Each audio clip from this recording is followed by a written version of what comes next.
Welcome to Tony's Kitchen. I am Tony, dressed like Tony Stark, but sound like some other guy named Tony. It's a joke. Ha ha ha ha. Today, we're going to be making the Cadillac of sandwiches. That's right, the grilled ham and cheese. Now I know what you're thinking. Hey Tony, why not use some other meat like turkey or chicken or something like that? And the answer is simple. Because ham is easier to spell for when the intern puts it on the title screen. Just kidding. We don't have an intern. Alright, so for this recipe, you're going to need a few things. First, you're going to need a stovetop. If you don't got one of these, not really sure what you're doing watching the cooking show anyways. And for you people out there using logic and saying, oh, just get a panini maker or a George Foreman grill or something like that, you can just get out of here. Next things you're going to need are a skillet, a spatula, butter or margarine, a butter knife. There's no such thing as a margarine knife, so don't even say that. You're going to need 2 slices of bread. I prefer to use wheat or multigrain because it doesn't offend anybody. You'll need some ham, preferably the sliced lunch meat kind. But if you don't have ham, you can substitute turkey or chicken, or if you're poor, bologna. Then you need some sliced cheese.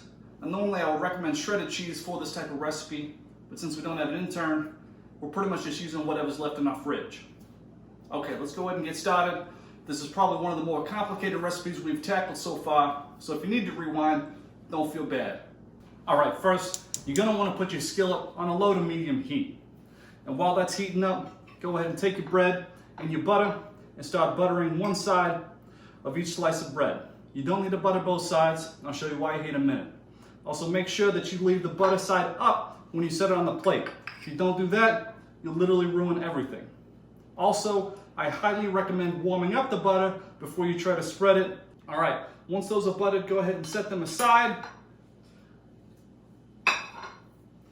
and get your ham and cheese ready.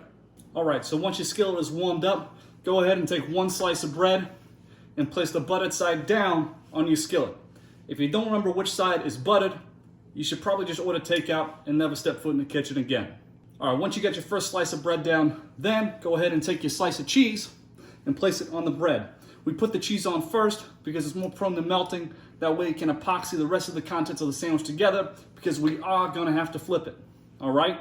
And once your cheese is on the first slice of bread, then you can go ahead and start taking your meat, your ham, and place it on top of the cheese, okay? You're gonna notice the cheese start melting.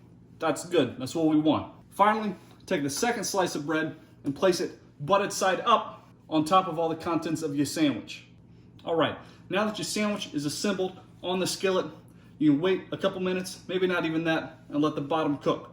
All right, you're gonna want it a nice golden brown, and you can use your spatula to kind of peek underneath and make sure that it's looking good. Once it gets to where you want it, take your spatula, get it all the way underneath your sandwich, and do a flip. This is a nice fancy maneuver. Don't worry, that's why we put the cheese side down first so everything holds together while you're flipping. Let the other side cook for a couple minutes. Like I said, maybe not even that. And then you're good to go. All right, once your sandwich is done cooking on both sides, then you can go ahead and plate it and get ready to eat.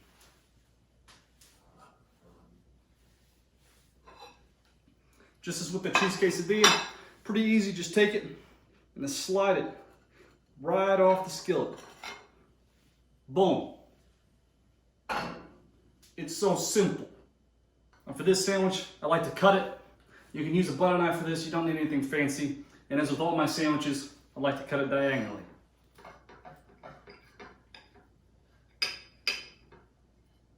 All right, once your sandwich is cut, then it's good to serve up and enjoy. Every time. All right. That's how you make the Cadillac of sandwiches, the grilled ham and cheese. Join us next time when we make something that involves a lot less utensils. Take her easy.